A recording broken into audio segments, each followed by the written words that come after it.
Pinocchio, pantin merveilleux.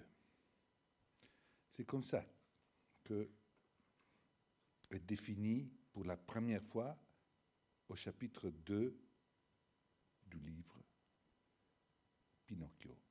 Pantin merveilleux, merveilleux pantin. Dans les intentions de Geppetto, alors, donc, il y avait tout de début l'intention de faire quelque chose d'extraordinaire, pas un pantin comme les autres, merveilleux. Il n'y a pas hasard. On verra, il n'y a pas hasard dans l'histoire de Pinocchio. Il y a déjà une volonté intérieure au bois et la volonté, l'amour d'un père qui n'a pas, même pas de femme et même pas de fils, a donné toute sa vie, mais à un pantin merveilleux. Si on pense à Dr. Jekyll et Mr. Hyde, il y a l'hasard, car on découvre que la transformation a lieu à cause d'un lot de sels avariés. Quand les sels avariés sont terminés et le docteur ordonne un nouveau lot, que ne pas avarier, la transformation va hors de contrôle. Pinocchio, il est déjà hors de contrôle.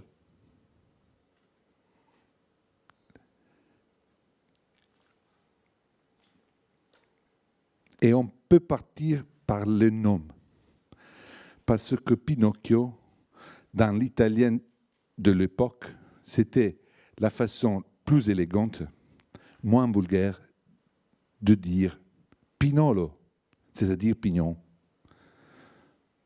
Maintenant, on ne dit plus. Aussi parce que Pinocchio, c'est trop célèbre comme le pantin, et parce que une langue a ses transformations dans un siècle comme ça. Et maintenant, on dit Pinolo. Et laissez-moi dire maintenant, on risque de ne dire plus rien parce que le Pinolo, les pignons sont disparus. Et les arbres de pin dans toute la côte italienne sont attaqués par un parasite marocain qui est venu du sud parce que pour le chauffage de la température. Alors il y a un problème maintenant avec les pignons. Il n'y a plus tous les garçons comme moi, les enfants comme moi, des années 60, 70, en Italie, qu'on connaît bien les pignons, parce qu'on a joué, on a mangé, on a passé les après-midi à chercher les pignons. Maintenant, il n'y a pas. Même pas dans les bois de pin, il n'y a pas de pignons. Mais quand même, Pinocchio, ça veut dire ça. Il y a d'autres interprétations que peut-être ont aidé Carlo Lorenzini à choisir ces noms. Parce que le père de Carlo Lorenzini, il était cuisinier. Et il était cuisinier à patron. Il vivait avec sa famille où vivait son patron. Il était cuisinier dans la villa, dans les châteaux. Et pendant des années, il a travaillé et vécu avec sa famille, avec Carlo Lorenzini, petit, dans un petit château tout à côté de San Miniato, en Toscane, où il y avait un petit fleuve qui s'appelait Pinocchio. Mais c'est plutôt plus probable que l'origine de ces noms, que maintenant c'est tellement familial pour tout le monde qu'il semble être toujours existé. Mais il n'existait pas. Avant de 1883, il n'existait pas.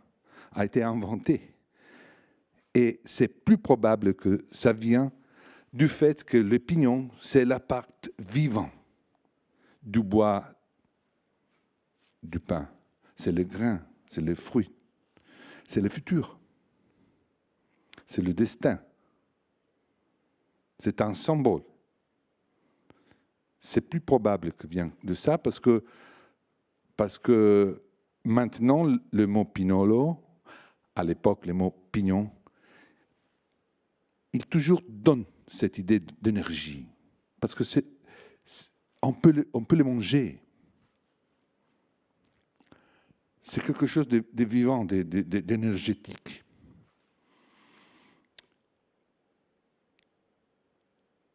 Mais il était aussi, il dit, Carlo Lorenzini, il le fait dire à Geppetto, quand il choisit le nom « Je t'appellerai Pinocchio », j'ai connu toute une famille de Pinocchio.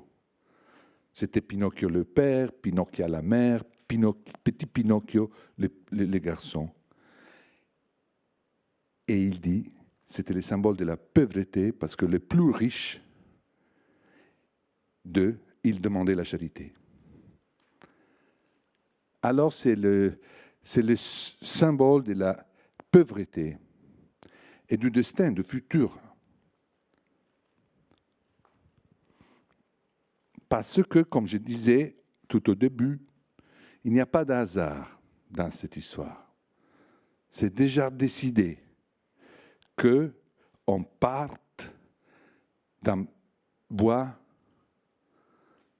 qui n'est pas un bois normal, qui va devenir un pantin merveilleux parce que le bois même est spécial.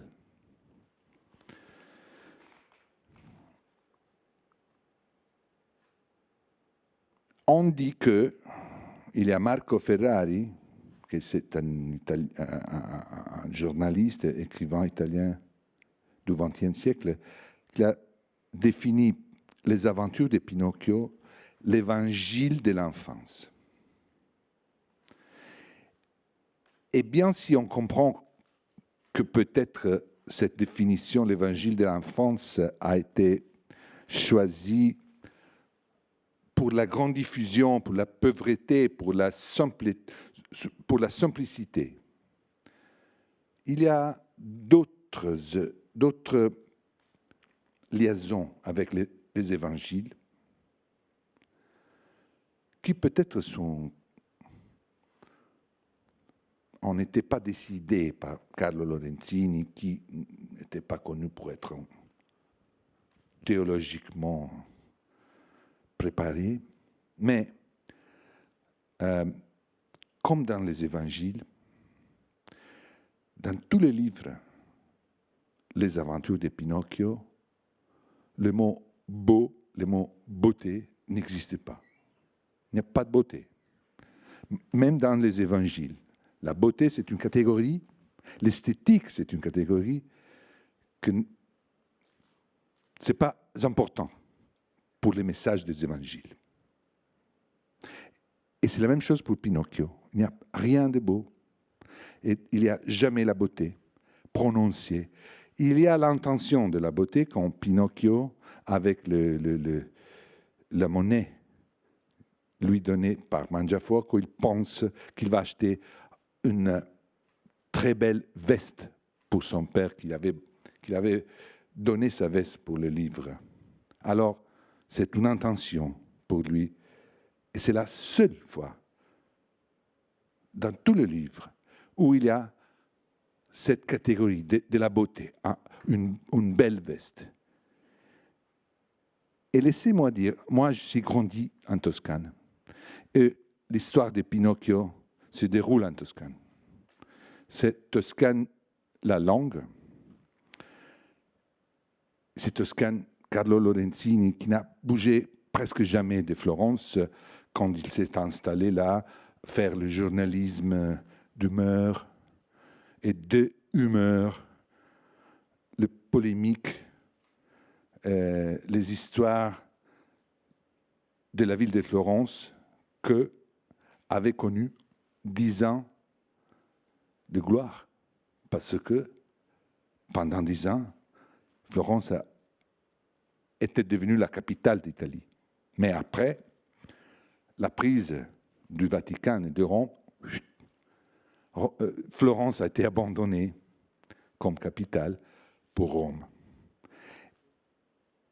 Et tout de suite était rentrée dans sa provincialité, parce que Florence était bien sûr le symbole de la Renaissance, était la ville d'art, et tout ça, mais elle n'était pas une capitale, comme Naples, comme Turin. Même pas Rome, c'était une capitale. Il y a Zola qui est passé par là dans les années 80, quand Pinocchio était en train d'être publié, et dans ses journaux, il dit qu'ils sont en train de faire une chose horrible à Rome, qui était une toute petite ville avec la campagne, avec le vin, avec les chèvres.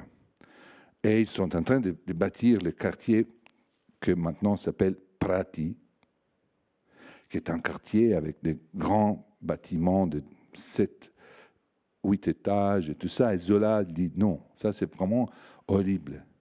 Parce que Rome, ce n'est pas une capitale. Elle n'a jamais été une capitale. Elle était un État, peut-être, mais avec de petites rues, avec une structure, que ce n'était pas la structure où le monarque, où le roi, le président montre ses muscles. Les peuples sont différents. Les muscles des peuples sont les armées des autres, des Français normalement. Et il n'y avait pas besoin de montrer rien, il n'y avait pas de perspective, il n'y avait rien. Il y avait cette explosion d'art, d'architecture, mais dans une ville qui s'était vraiment trascurée. Alors, Florence a été abandonnée pour Rome, c'était logique, historiquement, mais ce n'était pas urbanistiquement meilleur que Florence. Et Carlo Lorenzini se trouve travailler là quand, après 10 ans de gloire, Florence a rentré chez elle, une ville moyenne avec un grand passé, un présent qui avait été un grand présent pendant 10 ans, et après, il rentre. Et c'est un présent de petites polémiques, politiquement petit. Et il travaillait de ça.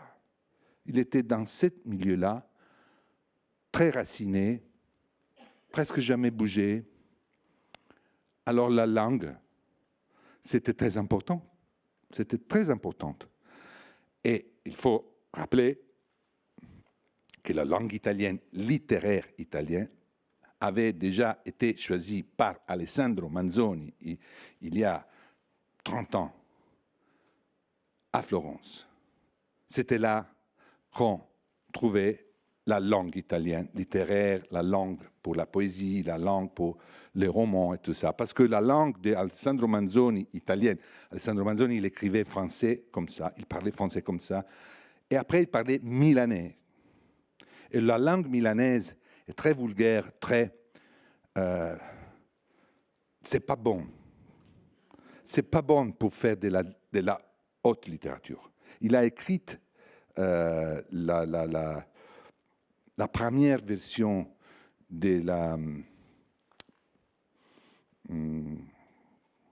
l'histoire de la colonne infamée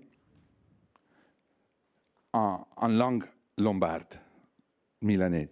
Mais ça ne marche pas parce que ça semble vraiment une caricature d'italien.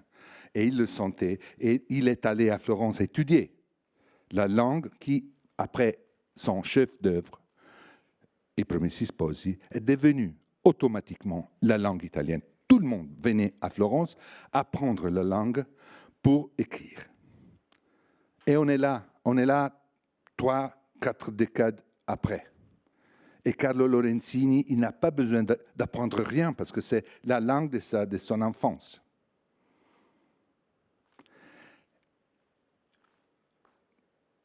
Et il va chercher dans la langue florentine, devenue italienne, officielle, il va chercher pas la beauté, il ne parle jamais de la beauté, il va chercher les éléments basiques qui correspondent à l'enfance.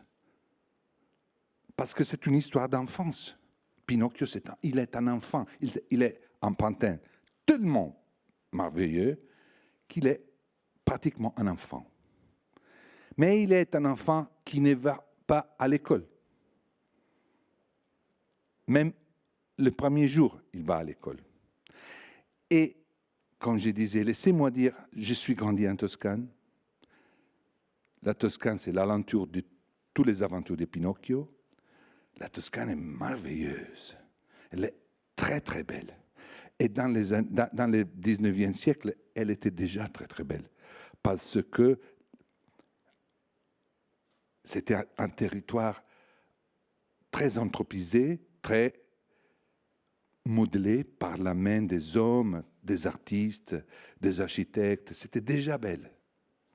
Mais quand on n'a pas les instruments culturels pour reconnaître la beauté, il n'y a pas. Il y a la peur. Je rappelle de mon enfance, avant l'âge de l'école, quand mon père nous amenait faire des tours, je rappelle rien de beau, je rappelle la peur. Parce que c'est que quand tu es appris, le cyprès, les châteaux, tous les éléments qui démontrent le talent, le génie des architectes, quand tu as les éléments pour le lire, ça c'est la beauté. Mais quand tu n'as pas, parce que tu ne sais rien, ça ce sont toujours des choses qui ont quelque chose de... une menace, parce qu'ils sont grands, parce qu'ils parlent, ils hurlent. Ils hurlent une langue de beauté que tu n'entends pas. Et tu es un garçon, et tu es là, dans une merveilleuse région, et tu ne vois que la menace. Et Pinocchio est tout le temps menacé. Il est tout le temps menacé parce qu'il est un enfant qui n'a pas les instruments pour reconnaître la beauté. Ça, c'est vraiment quelque chose de révolutionnaire parce que il était en train d'écrire un livre d'aventure qui se déroule en Toscane. Il était florentin, toscan. Il n'était pas florentin, il venait de Collodi, que c'est une campagne plutôt de Pistoia que de Florence, mais il était raciné à Florence comme journaliste, et il vivait là. Et il ne va même pas utiliser le premier élément connu dans toute l'Europe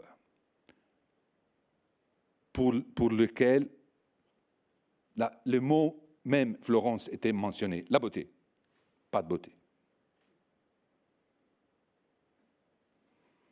La langue. Comme tous les journalistes comme lui, les écrivains, les journalistes très racinés dans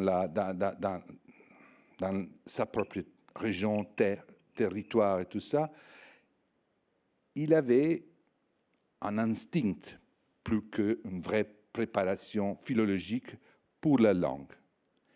Et alors, tandis que le florentin était devenu depuis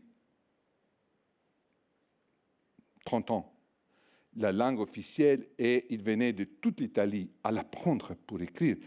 Et vous savez, les meilleurs, les plus grands stylistes de la langue italienne, bien sûr, sont les Toscanes, car ils n'avaient rien à apprendre, mais ils sont les Siciliens, qui étaient tellement lointains avec leur dialecte que c'est une langue, que quand ils ont appris les Florentins, Leonardo Sciascia, Pirandello, Bufalino, les grands écrivains italiens, siciliens, ils sont les plus grands stylistes de la langue florentine parce qu'ils ont appris.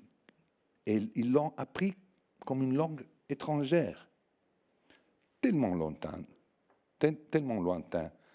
de leur propre langue.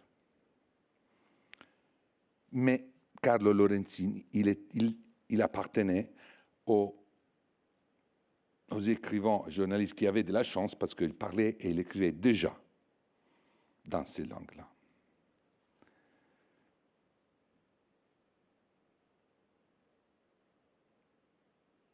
Et on a observé que la Toscane, dans les aventures de Pinocchio, comme elle n'est pas dans la beauté, qui est le signe historique de cette région, elle est toujours là, quand même.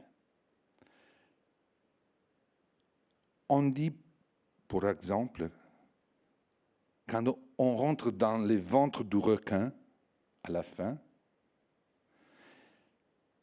il parle d'une odeur tellement forte, des poissons frits,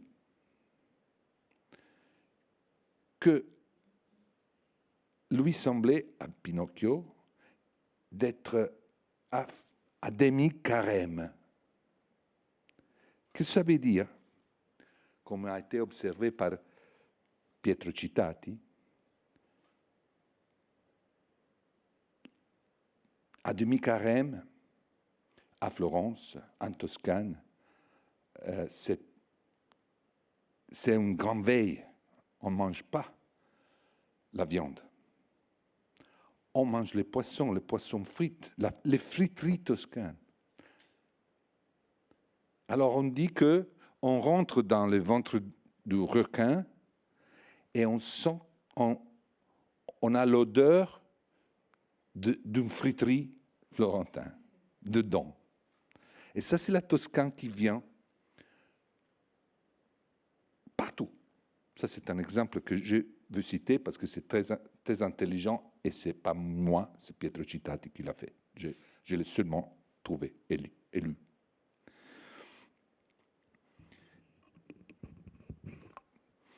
Mais vous savez, c'est comme une lutte.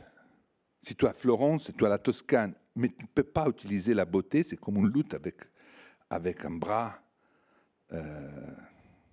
seulement. Mais l'autre bras, c'est la langue. Et ce qui est dingue, est que lui, il utilise toutes les armes de la langue florentine. Aussi, c'est que on était perdu et que maintenant n'existe plus. La langue florentine reste le modèle de la langue italienne maintenant. Moi, je suis toscan et je n'ai pas de problème. Beaucoup de mes amis, de mes collègues, ils ont des problèmes, même sans des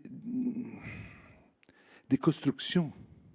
Parce qu'il vient de toute autre région où il parle le vénitien, où il parle le napolitain. Et la construction de la phrase, c'est différent. Il faut qu'ils étudient la langue. Moi, non. Pour moi, c'est toujours facile, plus facile que pour eux. Mais, quand j'exagère, parce que j'utilise des mots qui sont morts dans l'utilisation, ils n'ont pas été utilisés depuis décades, alors, justement, il me dit, bon, ça c'est une exagération de ta toscanité, on comprend bien, tu es fier d'être toscan, tu as de la chance parce que c'est la langue italienne, mais maintenant, c'est une lutte avec le mainstream italien. À l'époque, il n'y avait pas, il y avait ce privilège. Alors, il montre toute la plasticité, toute la beauté de la langue florentine, de la langue italienne. C'est long. Alors, j'ai marqué un petit peu des mots, mais il y en a centaines. Trasfigurito e non trasfigurato, impresciuttiti, c'est-à-dire qu'il parlait de jambes qui semblaient des jambons. Un participe impresciuttiti, et pas prosciutto, mais presciutto, que c'est une des choses qui ont été perdues. Maintenant, en italien, on dit prosciutto, mais encore le dialecte toscan dit presciutto. Polendina, c'est le nickname di Mastro Ciliegia. Un sacco e una sporta, c'est une façon de dire qui me ramène à mon enfance. J'entendais le vieux dire un sacco e una sporta pour dire beaucoup de choses. Formicole, pour dire fourmis, pas formiche, formicole. Lavorare a buono, c'est la messe in capo. Gambe aggranchite. Et j'aime beaucoup tous ces mots-là parce qu'ils sont des mots qui n'existent plus. Elles n'existent plus. Personne qui écrit les utilise. Elles sont très expressives parce qu'on parle de jambon, on parle des autres animaux. Ce sont des mots très, très beaux, avec une histoire. Et à ce moment-là, il était libre de l'utiliser sans avoir l'idée d'écrire quelque chose en argot. Il écrivait en argot, mais Alessandro Manzoni, milanais, pas lui, avait décidé que cet argot, c'était la langue italienne. Alors, il donne la force, comme il ne pouvait pas utiliser la beauté de la Toscane et de Florence et de l'art, de l'architecture, de la nature, comme il ne pouvait même pas parler de la bonne viande, de bon manger, parce qu'on parle de pauvreté. Et Geppetto ne mange même pas. Il n'a même pas l'argent pour manger. Et tous les autres, la faim, c'est l'énergie de l'histoire. Et c'était une autre chose très célèbre de Florence et de la Toscane. On mange bien. On boit les bons vins, mais c'est la même chose. Ça coûte. Et il n'y a pas d'argent là. Le seul argent a été le cadeau de Mangiafuoco, mais a été volé. Dans 2 chapitres, c'est disparu. Il n'y a pas d'argent. Alors, il n'y a pas la possibilité de mettre en scène la beauté, la bonne vie de la Toscane. Il y a la langue. La langue, elle reste là. Il y a la culture des proverbes. Il y a beaucoup de proverbes. C'est une façon de parler des paysans. La culture des paysans. Ils parlent par proverbes. Ils ne sont pas responsables. Ils vont répéter parce qu'ils sentent que cette séquence des mots, ça veut dire quelque chose. Peut-être elle est très belle, cette séquence, mais ils ont appris par cœur. Et il le dit avec l'innocence de ceux qui ne connaissent pas ce qu'ils font. Les proverbes. Il y a une richesse dans les proverbes toscanes. Il y a des livres comme ça. Parce que, bien sûr, c'est une tradition comme dans toutes les autres régions, mais ils sont exprimés en italien, en ces langues qui deviendra l'italien. Et ici, il y en a. Il y en a plein.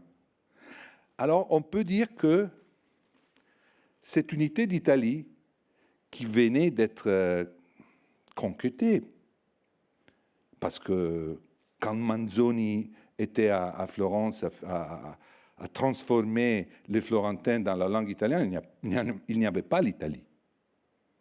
Pas encore. Mais en 1883, il y avait une toute jeune Italie, unie,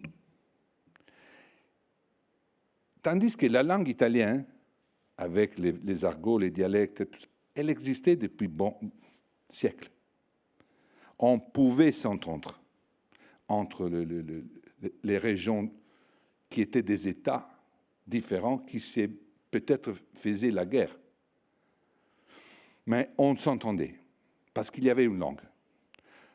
Délabrée du sud du nord, avec une sorte de barycentre, des centres gravitationnels, exactement au centre d'Italie, à Florence. Et donc, on parle de la beauté et de l'unité d'Italie, qui était la nouveauté entre le temps de Manzoni. Il écrivait du XVIIe siècle, c'est vrai, mais il vivait dans le XIXe. Mais il vivait dans une situation où il n'était même pas italien, il était lombard, il était demi-français, et il avait inventé sa propre façon d'être italien en choisissant la langue à Florence. Et donc, les symboles, on a les symboles, on a parlé des symboles de la pauvreté, du destin, du futur. Il n'y a pas de beauté, il n'y a pas de bon vivre. Mais il y a, comme je disais, l'indépendance. Presque l'anarchie. On a Dubois, tout au début du livre, qui est déjà indépendant et hors de contrôle. Et il est senti comme une menace par Polendina Mastrociliegia. Et lui, il donne ce bois à Geppetto, qui avait déjà pensé qu'il voulait faire un pantin merveilleux. Mais il n'avait pas les bois, parce qu'il n'avait même pas l'argent pour acheter une pièce de bois. Alors, ces pièces de bois, il était déjà intentionné, impertinente. Il a dit impertinente, avant de devenir un pantin. Il est déjà hors de contrôle. Jekyll, il perd le contrôle sur Hyde quand les sels avariés sont terminés et il prend des autres qui ne sont pas avariés. Alors, il perd le contrôle. Lazare.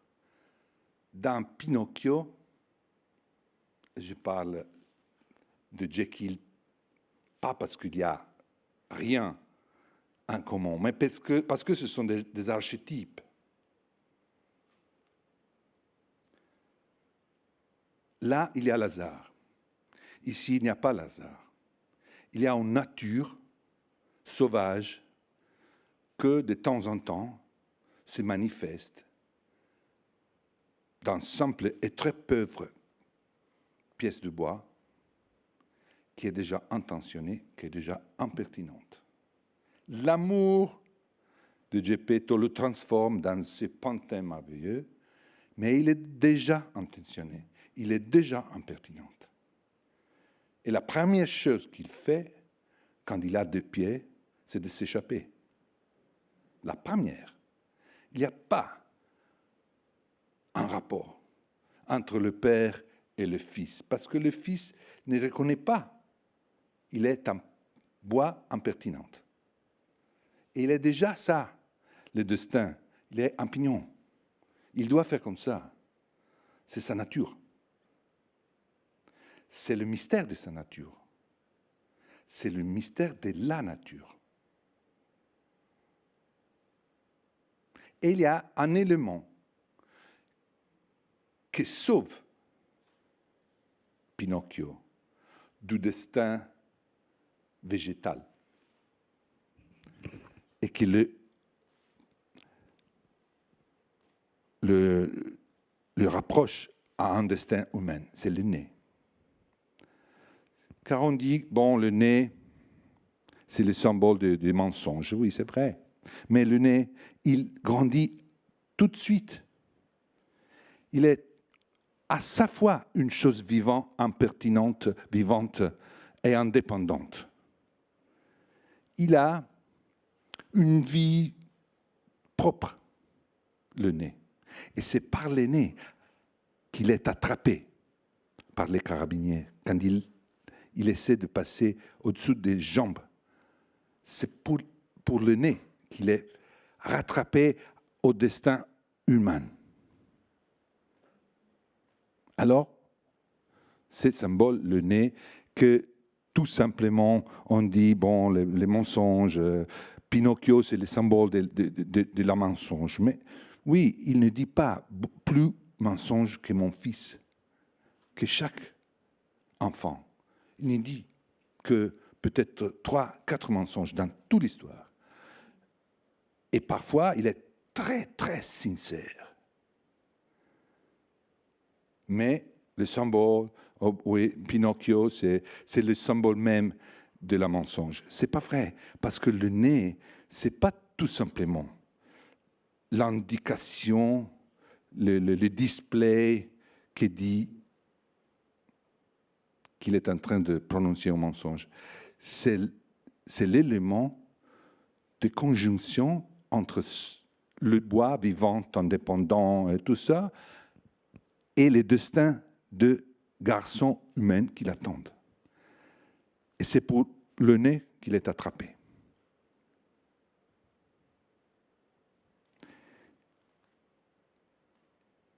Donc, le nez aussi, c'est un destin. Mais c'est un destin différent du destin originaire du pignon. Le pignon, donc, bon, le pignon doit faire son histoire. Et son histoire, c'est exploser d'énergie comme du bois vivant. Le destin représenté par l'existence de ces nez, indépendant même du bois d'où il provient, c'est un destin, on verra, humain. Et à ce moment-là, on est obligé à changer de continent. Il faut se porter à l'Amérique. Pour 2 raisons. La première raison, c'est qu'avec un bois pas impertinent, un bois docile, un bois qui se laisse manipuler, Geppetto bâtit un petit bateau pour aller chercher Pinocchio perdu. Il dit, dans les lointains Amériques. Pluriel. Les lointains Amériques. Il part pour les lointains Amériques avec ce très très petit et faible bateau qu'il avait bâti, parce que c'est là qu'il est convaincu que Pinocchio est arrivé avec le cirque et tout ça.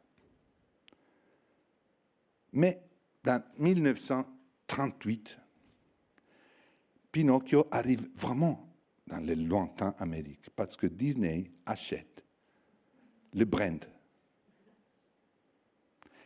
Et c'est toujours à lui, maintenant. Il achète des brands parce qu'il est en train de faire le film, de le faire dessiner à Aurelius Battaglia, qui est un Italo-Américain qui avait dessiné toute l'histoire de Dumbo. c'était le meilleur. Il était italo-américain, mais à partir de 1938, c'est-à-dire 50 ans, un demi-siècle après sa naissance comme personnage, Pinocchio devient américain, des propriétés américaines. Alors c'est vrai qu'il est là, dans les lointains Amériques. Mais c'est vrai aussi parce que il y a quelque chose d'américain dans Pinocchio que Carlo Lorenzini ne pouvait pas savoir. Peut-être qu'il avait lu, mais peut-être pas. Parce que la littérature américaine, elle était très, très, très jeune. Il n'y avait même pas encore le requin. Ce n'était pas Moby Dick, parce qu'il n'avait pas lu Moby Dick. Donc il ne savait pas qu'il était en train d'utiliser un chemin qui est exactement le chemin du roman de formation américain, qui est le même schéma du sport national américain, c'est le baseball. On part d'un lieu qui s'appelle home. On sort de ce lieu-là et on va jouer tout seul, totalement seul, contre l'équipe entière des adversaires. On joue seul contre tout, contre toute l'équipe. Si on gagne, on rentre à la maison. Home run. Si on ne gagne pas, on est éliminé. Et ça, c'est exactement le schéma du sport national, mais c'est exactement le schéma de Tom Sawyer, de Huckleberry Finn, de grands romans de formation américains, où il y a cette nouveauté d'être seul contre le monde, et la maison ne peut pas t'aider. Elle t'attend si tu gagnes. Si tu ne gagnes pas, elle t'oublie. Il y en a un autre. Il n'y a pas une tradition comme ça dans la littérature italienne, européenne. C'est plutôt américain. Ça va peut-être, pour moi, expliquer le grand succès qu'a eu Pinocchio en Amérique, aussi bien s'ils ont transformé d'une façon, pour moi, inexplicable le personnage. Et Pinocchio même, il va ressembler vraiment d'une façon très étrange à Dumbo. Pas pour une question physique, mais il semble Dumbo. Il est innocent, il est toujours, tout le temps, victime des autres, comme Dumbo. Lui, il n'est pas. Il est très... Pinocchio, il est très protagoniste de son destin, parce qu'il a l'impertinence, il a l'indépendance dans le bois. Il vient d'un bois qui décide. Dumbo, non, peut-être il est une victime. Mais enfin, il a été dessiné et organisé comme film par lui-même. Et donc, il y a des différences et des transformations de l'histoire qui ont fait les Américains. Mais on ne peut pas nier que l'histoire de Pinocchio, c'est plutôt américain qu'européen. Parce que le chemin, c'est exactement le chemin même du sport national. Homme, seul, homme. Homme, seul, éliminé.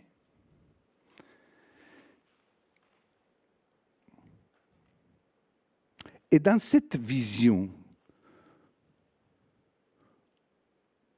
toutes choses coïncident à la fin, même les choses qu'on a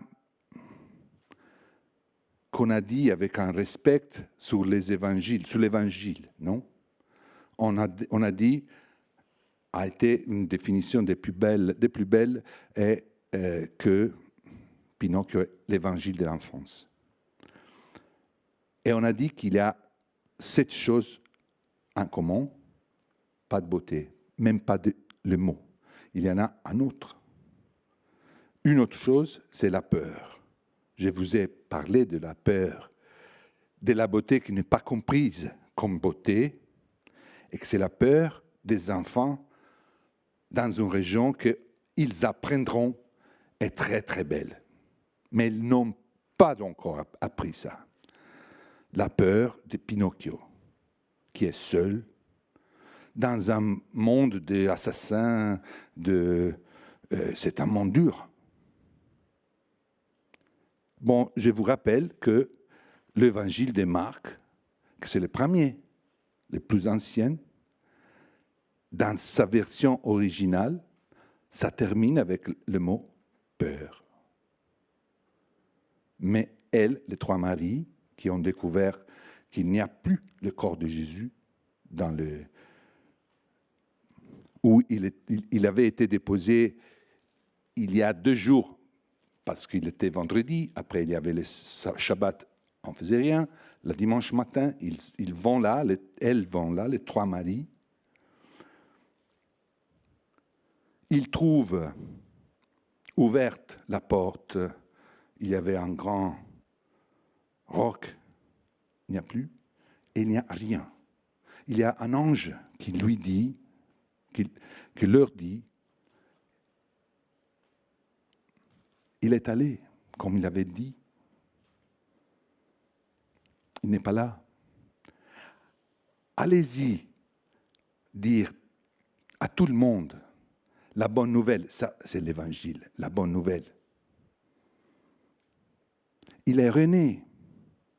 Mais, il dit Marc, elle n'en dit rien à personne parce qu'elles avaient peur. Fin. Et théologiquement, ça c'est un passage d'une intensité énorme, parce que ça, on recommence à lire l'Évangile à ce moment-là, quand il est terminé. Le mot peur. Bon, il y a même cette coïncidence de la peur, la pauvreté, la peur, l'absence de la beauté. Et maintenant, on comprend bien dans le schéma américain, un garçon, un enfant, seul contre tout le monde. Il ne peut pas être rien de beau, parce que c'est sûr que s'il y a quelque chose de beau, il est une menace. C'est sûr. Et si le garçon, l'enfant est capable de effacer les dangers, de réussir dans les épreuves, il devient soi-même. Il rentre d'où il est parti, homme, comme soi-même. Et il est accepté. Autrement, il est éliminé. Et Pinocchio aussi, il y avait quelque chose, maintenant on a compris qu'est-ce que c'était. L'impertinence, l'indépendance, la voix qui avait déjà, avant que Geppetto pense de faire un merveilleux pantin, il y avait déjà quelque chose dans le bois. C'était le destin humain. Alors pour devenir soi-même un vrai garçon, il doit faire les mêmes choses qu'ils font Huckleberry Finn, Tom Sawyer, qui sont déjà humaines, pour être acceptés. Il faut risquer l'élimination pour devenir soi-même. Et comme devenir soi-même, c'est un titre d'un livre qui parle du tour de promotion que David Foster Wallace a fait après avoir écrit Infinite Jest, que c'est un chef-d'œuvre. Bon, la coïncidence finale, c'est sur cet homme-là, David Foster Wallace, qui est un de beaucoup de garçons qui n'ont pas réussi à devenir soi-même, qui ont été éliminés. Merci.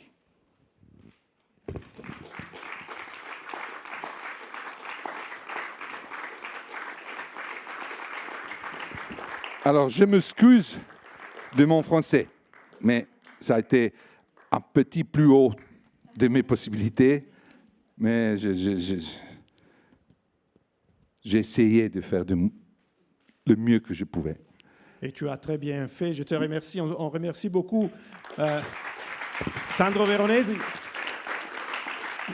Je voudrais aussi remercier la Fondazione Nazionale Carlo Collodi qui nous a aidés pour cette conférence des Sandro, qui nous a autorisé à vous montrer les très belles images d'Antonio Nocera.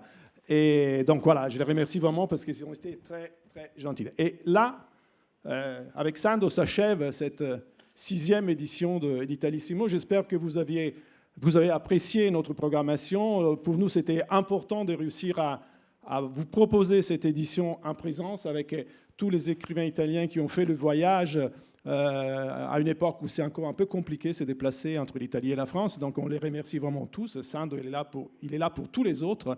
Et évidemment, au moment des remerciements, il faut remercier beaucoup de monde, tous ceux qui ont participé et qui nous ont aidés à vous proposer ce festival, à commencer évidemment par la Maison de la Poésie et toutes ces équipes qui nous ont accompagnés ces 4 jours et qui ont fait un travail vraiment remarquable.